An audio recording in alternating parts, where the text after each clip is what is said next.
Alright guys, time to grab payback again today. Hope you enjoyed your day so far. Today we're going to talk about Crimsix's opinion on the fake fans that stopped supporting him at the end of the Black Ops 4 season after he left Opta Gaming and joined the Dallas Empire. A number of people who had followed him for years immediately leaving his stream and no longer to be found, and well, as he believes, didn't support him for the right reasons, I suppose, and also some of the reaction, right? Because Crimsix certainly recognizes that these people are free to support whoever they want. They can support whatever players they decide to support, and if they're only liking Crimsix because he was teaming with players they liked, that's certainly fair enough. But he does believe that his treatment by some of these individuals and, well, some of the opinions throughout the community was somewhat skewed in the other perspective. Intrigued to hear your thoughts in the comment section below. Like if you guys enjoyed the video, subscribe if you are new as always. I would greatly appreciate it. Before we get into the Crimsix clips, wanted to mention this as well. So Assault yesterday talking about a beta code, and well, credit to Intel replies to this tweet from Spinner Spence saying, if any CDL Pro needs a code for early access, please hit me up. And Silly said he said CDL Pro. Now I imagine, I imagine Silly's just baiting here, but the rumor is right now that Silly, Assault, Apathy, and Vivid is going to be your Los Angeles Guerrillas team,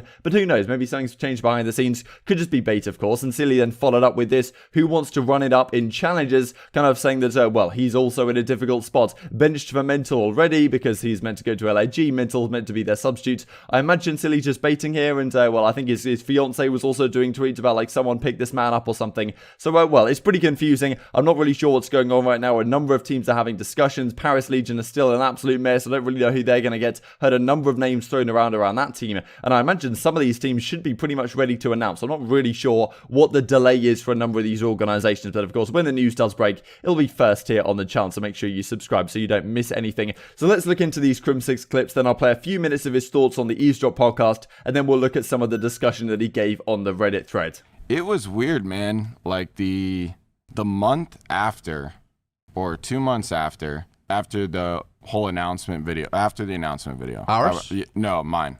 Of you leaving? Yeah. No, I would say the Dallas Empire. Okay, Yeah. So right after that, I started seeing names just disappear from my chat. Okay. From tweeting me. Okay. All this stuff. And these had been people who had been like, messaging me, like hanging out with me, like, doing all this stuff for like years. Like I'm talking 4 or 5 years. And they just started disappearing. I'm like, what the hell? And not disappearing, they just weren't ever like tweeting me, weren't ever supporting me, like anything like that. Yeah. And then I sort of realized like yo, I wonder if they'd never even like liked me in a way.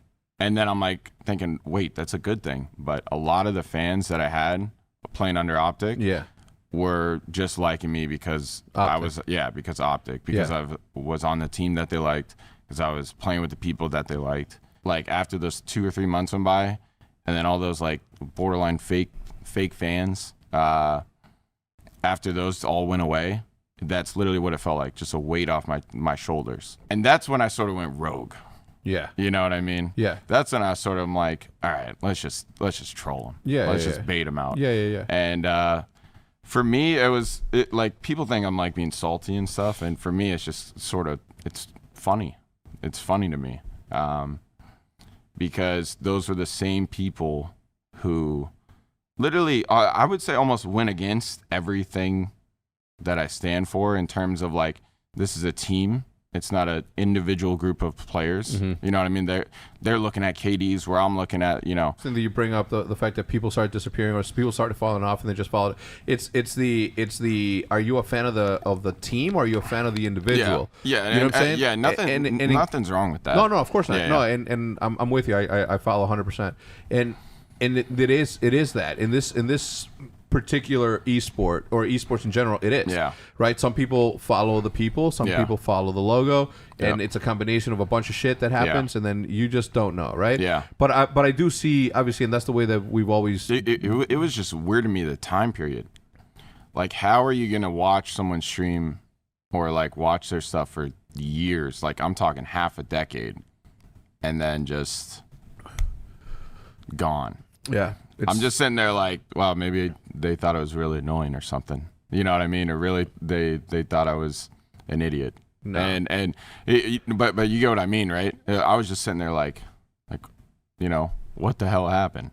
So, but at the end of the day, it sort of brought me back to my like roots of just it's your team versus everybody. So this is one of the replies Crimsix gave to this whole discussion over on the Reddit. My own fans, they were never my fans. I would never disrespect them. I spent 4 to 5 years seeing tweets, Twitch chats, YouTube and Instagram comments from these people. You cannot compare these fandom situations to traditional sports because esports are way more personable. You can't go and ask an NBA player anything you want to know usually and get an answer. And speaking on self-awareness, I know my worth to a team. The content I put out and the dynasty I helped build would put me a good amount ahead of I just liked you because you were teammates with that guy, kind of referring to Scump situation as we'll look at in a second here. This is really the main one that he came up with, kind of scathing remarks. Let me just make sure this is fully on screen. I'm not sure if I said that I'm pissed off about losing those fans, cult following fans, because if I did say that, it was my mistake. I was pissed off about losing friends, people I'd known for years. So, you know, disguising that these people, these fake fans, are actually people that he'd known, that he'd talked to for a long time, and maybe they just didn't even like him after all, which is pretty tough, right?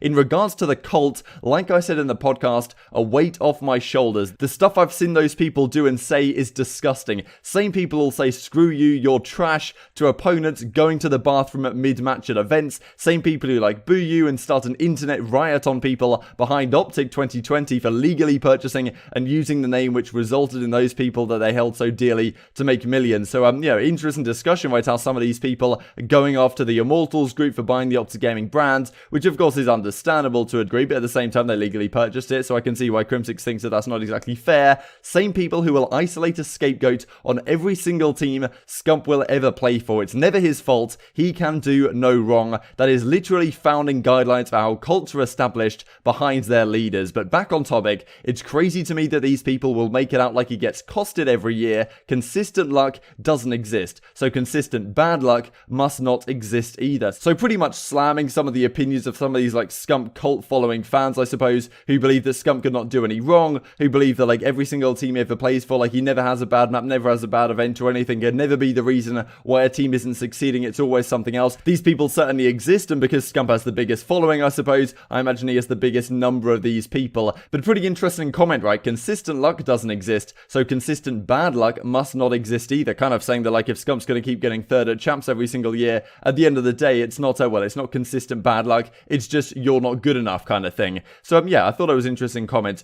Just wanted to expand on what I'd said in the podcast. And to the people who follow the old Optic squad and respect and like everyone involved, I think you're awesome and love you for doing that. And to those who follow the old Optic squad and don't act like respectable human beings, you can go FAWK right off, guys. I'm glad you're out of my life. I can genuinely tell you dirty little rats that mentally speaking, this year has been a breath of fresh air to me. My life is actually so much better despite what the viewer count says. So pretty scathing remarks from Crimsix against some of these like Scump cult following fans as he describes them, and I thought it was pretty interesting to look back on Crimsix's tenure throughout his career. Breaking Point tweeted this out yesterday. His reign of terror throughout Complexity and the Evil Geniuses dynasty. I mean, look at this, 113 in 19 series count. You gotta be kidding me. All the championships they won, but the majority of his career, of course, was spent on Optic Gaming. The majority of that time was spent on the dynasty squad. 260 in 78 in terms of overall series score. A number of championships here, and then most recently, of course, in the Dallas Empire, where the record isn't looking so pretty quite yet, but they did win the World Championship, and I imagine this might continue to get better in future seasons as Dallas Empire continue to look very strong on those young guys who Kelly Shotzi have really got their groove going over the last few events into the World Championship. So I thought this was pretty remarkable to look at as well, exactly his career throughout Optic Gaming, right? It must be a bit of a shock to the system, I suppose, and I think it was to Dashy, right? Like when he was on Optic Gaming throughout Black Ops 4, getting all this praise, and for good reason, then goes on to Optic Gaming Los Angeles, the same team, but all the fans had moved over to the Chicago Huntsmen. Then it's the situation of, well, you know, the fans are no longer cheering for me. It's actually like Optic is one of the most hated teams in the league, I suppose, especially at the start of the season, as Crimsix was just implying. And that situation was probably exacerbated for Crimsix, right? He wasn't on the team for one season. He was on this team since 2014 all the way through to 2019, as we'll look at in a second. So pretty much 5 years he played for Optic Gaming, and well, all of a sudden, some of those people who he'd been friends with for years, I suppose, have been all of a sudden treating him like a villain and leaving his chat, and I imagine that didn't feel too good. But now Crimsix realizes it's a weight off his shoulders, just got to focus on himself, and he feels better for it. But as you can see, since Advanced Warfare, all these championships won throughout 2015, 2016, this is when the dynasty really kicked into effect, and then since then as well, Infinite Warfare winning the World Championship, all of these events on Optic Gaming through to 2019, so pretty much 5 years on the Optic Gaming brand, leaves, and well, I imagine it is a fair bit of a shock to the system when those people who have been following following you for years all of a sudden disappear off the face of the earth? Very intrigued to hear your thoughts in the comment section below. I hope you guys enjoyed the video. If you did make it this far, I'd greatly appreciate a like on the video. Really helps the YouTube algorithm know you enjoy this content. Other people like you may enjoy it as well. Thank you for watching as always. Take care, and I will see you next time.